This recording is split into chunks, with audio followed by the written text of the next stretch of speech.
আরে একটু তাড়াতাড়ি যান না, এমনিতেই লেট হয়ে গেছে, আবার আপনি এত স্লো চালাচ্ছেন। ব্যাটারি তো চার্জ নেই ম্যাডাম, এর লিগা। আরে আজব ব্যাপার, ব্যাটারিতে চার্জ নেই এটা আগে বলতেন, আমরা অন্য গাড়িতে উঠতাম। টাকার লোভ তো সামলাতে পারেন না।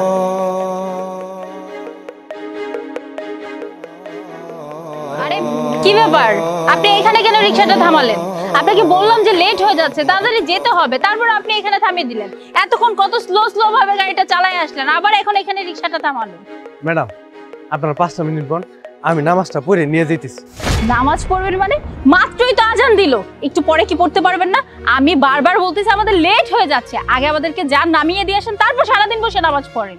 ম্যাডাম আমার বেশি সময় লাগবে না, 5টা মিনিট সময় দেন, আমি নামাজটা পড়ে আপনাকে নিয়ে যাবো। আরে ভাই আপনাকে বলা হচ্ছে যে অনেক লেট হয়ে গেছে, আমাদের গন্তব্যস্থানে পৌঁছিয়ে দেন, তারপরে আপনি নামাজ পড়েন, সমস্যা নাই তো। আপনি গেলে কথা পেঁচাচ্ছেন কেন, বুঝতেছেন না ব্যাপারটা? স্যার আজান দিয়ে দিছে, নামাজ পড়ানো লাগবো, আমি নামাজটা পড়ে নিয়ে যাবো কইলাম তো। দেখেন এত মিথ্যা কথা বলতে হবে না, কত যে নামাজ পড়েন আপনারা খুব ভালো করেই জানা আছে। তাছাড়া এই যে আমাদের সময়টা নষ্ট করতেছেন, 1 টাকাও কিন্তু ভাড়া দিব না, এটা মাথায় রাখেন। নামাজ পড়তে যাচ্ছেন যান, কিন্তু আমাদেরকে ফ্রিতে নিয়ে যেতে হবে। নামাজ পড়ে কি দিন যাবে? পেটে ভাত জুটবে? তখন কি করবেন?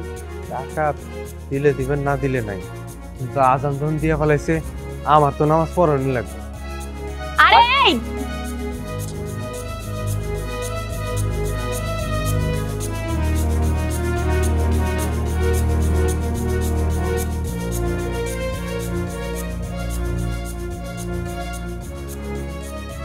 কেমনটা লাগে বলো? বললাম লেট হয়ে যাচ্ছে, কতক্ষণে নামাজ শেষ করবে, কখন নিয়ে যাবে? উফ, আজকে কারবক দেখে যে বাসা থেকে বের হয়েছিলাম, সারাটা দিন নষ্ট হয়ে গেল। আরে ঘাড় বেঁকা তো, কোনো কথাই শুনে না।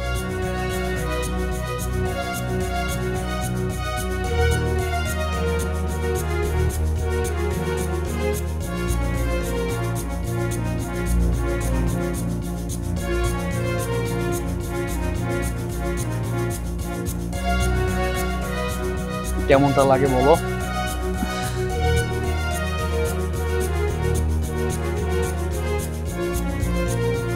ওই যে শেষ করে আসতেছে। চলেন ম্যাডাম। শুনেন, বলেছি কিন্তু ভাড়ার টাকা 1 টাকাও দিতে পারবো না, ওখানে যে কোনো ধরনের সিগারেট যেন না দেখি। আপনার আমার টাকা পয়সা দেন আর না দেন তাতে আমার কোনো আপত্তি নেই, মিউজিকের মালিক তো একজন, হে চাইলে আমার দেখবেন যে হারা দিনে মেলা টাকা ইনকাম হবে। হ্যাঁ, এত যদি আল্লাহ দেবে, তাই ঘরের ভিতরে দরজা আটকিয়ে আল্লাহ কাছে টাকা চাবে, বুঝছো? এই গাড়ি নিয়ে বের হয়েছো কেন? হ্যাঁ, গাড়ি নিয়ে বের হয়েছে, আমাদের গন্তব্যস্থানে পৌঁছে যাও তুমি। আপনারা মানুষ বেশি ভালো না, আপনারা খালি উল্টা পাল্টা কথা বলেন। দেখেন রিজিকের মালিক তো আল্লাহ, হেই চাইলে সবকিছু সম্ভব। আপনারা খালি বারবার করে কইতেছেন টাকা দিবেন না, টাকা দিবেন না। আপনারা টাকা না দেওয়ার কেটা? এই যে আপনাকে পকেটে যে টাকাগুলো আছে, এই টাকার মালিক কি আপনি? এই জমিনের মালিক কি আপনি? আপনি না, এই আসমান জমিন আকাশ বাতাস যা কিছু আছে সবকিছু মালিক ওই একজন। উনি চাইলে একজনের উজাড় করে দিতেও পারে, আবার উনি চাইলে কায়রা নিবারও পারে। আপনি কি কইতেছিলেন আমি ঘরে বয়ে থাকবো? ঘরে বয়ে থাকলে আল্লাহ দিব?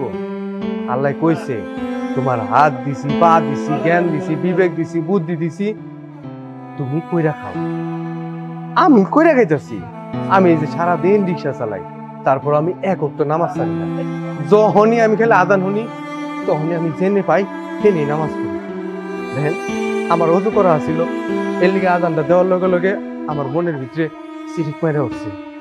আমি ভাবলাম যে 5টা মিনিট আপনারা দাঁড়াইলো আমি নামাজটা পড়া ফেলাইতে পারি।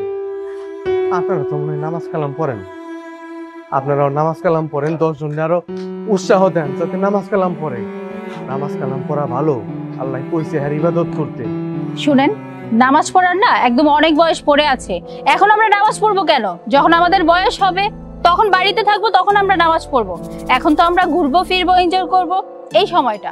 দেখেন নামাজ নিয়ে একদম জ্ঞান দিতে এসে না, আমাদের যখন মনে হবে নামাজ পড়ার তখন আমরা নামাজ পড়বো, সেটা আপনার থেকে আমাদের শুনতে হবে। দেখেন ম্যাডাম, আপনার একটা কথা কই, এই আপনাকে মতো না ভুল অনেকেই করে। আজকে পড়বো না কালকে পড়বো, কালকে না পরশু পড়বো, বয়স হইলে নামাজ পড়বো, তখন হজে যাবো, এইসব চিন্তা ভাবনা কইরা যুবক যুবতী কালে কেউ নামাজ কালাম পড়ে না। সবাই চিন্তা করে বয়সকালে যায় নামাজ কালাম পড়বো, তারপর হজ করে সব পাপ ধুয়ে একবার বেঁচতে যাবো। এটা কি সম্ভব? আল্লাহ যদি না চায় আমরা কেউ বেঁচতে যেতে পারবো? পারবো না। ভাইজান হায়াত মুহূর্তের কি ঠিক আছে? আজকে আমি বাইসা আছি, এই রিক্সাটা নিয়ে এনদিকে যাইতে যাইতে তো মরে যেতে পারি।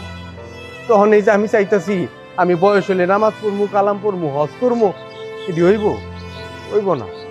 আজ বললে ভাইজান কালকে 2 দিন, তখন কবরে কিন্তু কিছুই যাইব না।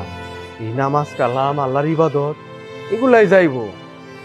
তাই বলি কি সময় থাকতে নামাজ কালাম পড়েন, কালকের আশা করে থাকেন না। এখনো সময় আছে, আল্লাহর পথে ফিরায়, দিনের পথে ফিরায়, নামাজ কালাম পড়ে। আপনি ঠিকই বলেছেন, ভুলটা আমাদেরই। আসলে ফ্যামিলি থেকে কখনো আমাদেরকে নামাজের জন্য কোনো কথা বলেনি। একদিকে দেখি মা মার মতো ব্যস্ত আর বাবা বাবার মতো। আমাদের যে 5 ওয়াক্ত নামাজ পড়তে হবে ওই শিক্ষাটা আমরা কখনো ফ্যামিলি থেকে পাইনি। আপনি আমাদের ক্ষমা করবেন। নামাজ নিয়ে আপনাকে অনেক কথা বলে দিয়েছি, কিন্তু আপনি কিন্তু আমাদের চোখ খুলে দিয়েছেন। এখন থেকে আমরা 5 ওয়াক্ত নামাজ পড়ব। আর সরি আপনার সাথে এরকম খারাপ ব্যবহার করার জন্য। আপনি আসুন। আসলে ও যা বলতে ঠিকই বলেছে। মা বাবা অনেক সময় নামাজের কথা বলে, কিন্তু আমরা ওইটা মনোযোগ দিয়ে নেই না। এটা যে বয়স কম তো আমাদের রক্তটা উঠতে দিত, এই কারণে এই জিনিসটা বুঝি না। তা আপনি যেহেতু বলছেন, ইনশাল্লাহ আমরা আজকের পর থেকে 5 ওয়াক্ত নামাজ পড়ব। আলহামদুলিল্লাহ, আল্লাহ আপনাকে মনে নেক কামনা বাসনা পূর্ণ করুন। আমি নামাজ পড়ে আপনাকে মেলা দোয়া করুন যাতে আপনারা 5 ওয়াক্ত নামাজ পড়তে পারেন। হ্যাঁ চলুন।